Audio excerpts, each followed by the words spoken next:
Hello everyone.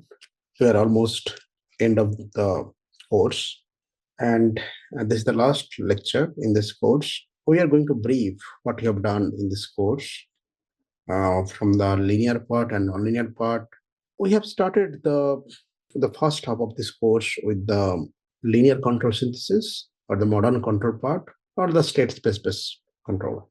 And we have designed all the control techniques for this system equation of motion of the aircraft. And this six-job equation, we have divided into two parts. One part is the longitudinal motion dynamics, and another part is the lateral and directional motion. So longitudinal motion actually how the motion along this axis. Okay.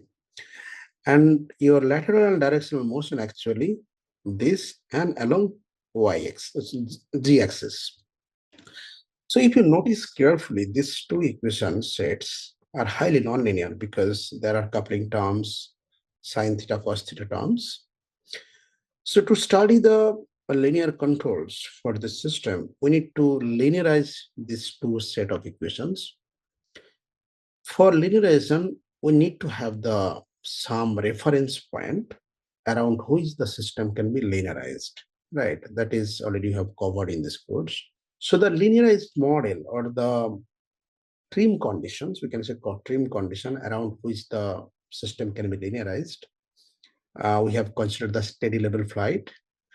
And for the steady level flight, we have considered these are the condition for trim values. Trim values, these are the different state values.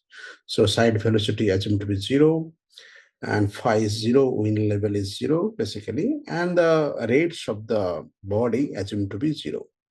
So this is the condition for the steady level flight. And this nonlinear equation also includes the perturbations or the external disturbances into the system. And due to these external perturbations or disturbances, the states, different states in this equation are going to be affected. So in the presence of these external perturbations, your systems gets deviated from these trim values, right? This is the ideal condition system should follow. But in the presence of these perturbations, in practically, the system is difficult to maintain the trim values. So what we have done is we have used the small perturbation theory. So in the presence of the external perturbations or disturbance, the system states are affected and they shifted from the ideal values to some delta value. So in this equation, the defined state, what you have used to define the dynamics, the defined state are affected in the presence of the perturbations. So once you include these perturbations in the original dynamics, then we can come up the part-of systems. And once you have the part-of systems, we can use the Taylor series expansion to linearize the system. The whole stuff we have done in the first course, the aircraft control system, we have already detailed. So if you want, you can refer the first course on aircraft control system. So if you use the small perturbation theory or the Taylor series expansion to this equation, we can get the linearized model of the individual systems. So these are the linearized system of the longitudinal motion, and this is the linear system of the lateral directional motion. And these two equations are in state space form.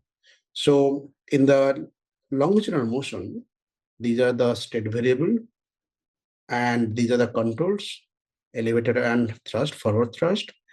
And for the lateral directional motion, we have the aileron control and rudder control. And these are the state variables which involve in the lateral directional motion. And if you write in compact form, we can write in state space form like this. This is the standard way you can define the state space equation of the system. Now, we can study the control for these two different systems separately. So if you are going to study the longitudinal motion of the aircraft, we can study the system, and we can study the system, how the system is stable or not. And based on that, we can design the control. Similarly, for the lateral directional motion, we can analyze the system based on the eigenvalues of A matrix. And based on the eigenvalues, we can comment whether the system is stable or not. And based on that, we can design the control. Right. Then we started the control design in this course. So this is, for example, this is our linear motions. It can be lateral directional or longitudinal motion. So what you have obtained from these two stages, and based on these linear systems, we can study the open loop analysis. In the open loop analysis, what you have done, we have first we started transforming the system into different form, which is basically a canonical form. We have explained in this course how we can get the canonical form. And this canonical form we can get through the linear transformation. We have discussed in detail. And before designing this control algorithm for these systems, we need to check the system whether it is controllable or not. This controllable test can be done by the rank of A and B matrix. If the rank is full, then we can design the system is controllable. It means that all states are affected by the control inputs. And if the rank is deficient, then system is not controllable, right? Then also we can study the stability of the system. It means we can check the eigenvalues of the system matrix, and also we can conclude the system is stable or not. So these are the part of the open loop analysis, how we can study the system before designing the control. Now, once the system is converted into canonical form, we can design the controller. So in this course, we have studied the state feedback control, how we can design state feedback control based on the desired dynamics. And under that, we have studied the Ackermann formula for designing control. And also we have used the optimal control to designing control. So here we have used some cost function, which needs to be minimized so that system can go to the desired state. And also we studied the observer design, how we can design the observer for the system. So in the observer, we have used the Leuenberger observer. So here for designing observer, also there is another test, which is called observability test. So in that case, we have to check the OBS of A and C.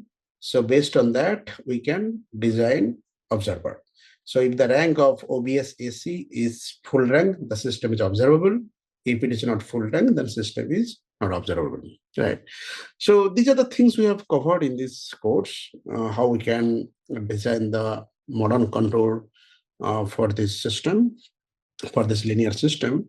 We have given a lot of examples and MATLAB code. If you want to design these control techniques for your own system, you can come up and you can follow the same steps if you are considering nonlinear system, any nonlinear system. And you have to go through all these steps and you can come up the linear model and you can design the control, right? So these are the part of the state space-based controller, what you have covered in the first term of this course. Then we move to the nonlinear control techniques. In nonlinear control techniques, we have taken the original system, original nonlinear longitudinal and lateral motion. And here, to study the system, we have used, these are the tools we have used. First, we found the equilibrium point. Then we study how the system is, based on the equilibrium point, we come up the stability analysis. Also, we come up the phase portrait method where we can check whether the system is stable or not. And also we have used the energy function. Basically, in the Lyapunov method, we generally use the total energy of the system. And over time, how the energy of the system going to affect. Whether if it is increasing, then system is unstable. If the energy of the system is decreasing, then system is stable. So these are the open loop system analysis tool we have used to study the nonlinear system before you go to the controller part. Then we studied the different control techniques for this nonlinear system. And these are the nonlinear control techniques we have considered for designing control for this nonlinear system. So here we have used different control techniques like Lyapunov-based control and feedback linearization-based control, backstepping control. Backstepping, basically the system, if it is recursive form, how we can design the control. In feedback linearization, basically how we can convert the nonlinear system into linear form, and we can design the linear control to come up the overall nonlinear control for the nonlinear system. And Lyapunov-based control, basically we have considered the energy of the system, and based on that we can come up the control algorithm in such a way that the energy of the system it will be minimized, right, total energy of the system. And in sliding mode control, we choose a stable sliding surface. And our main aim is how we can make the controller which can force the system to follow the sliding surface.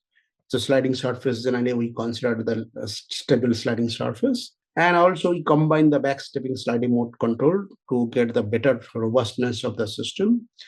And also we have given the how we can design adaptive control.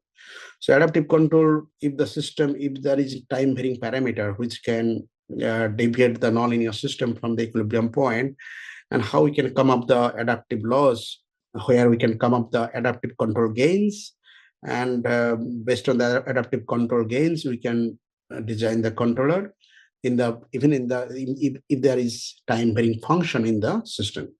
So this is how we can, these are the topics we have covered in this course. And I hope this course is going to give you a lot of impetus to design your own controls for the system, what you are considering. And the MATLAB code, what you have given in this course, going to help a lot to come up the simulation results for your own system. And if you have any questions or doubts, you can reach us anytime, and we'll be happy to provide your queries.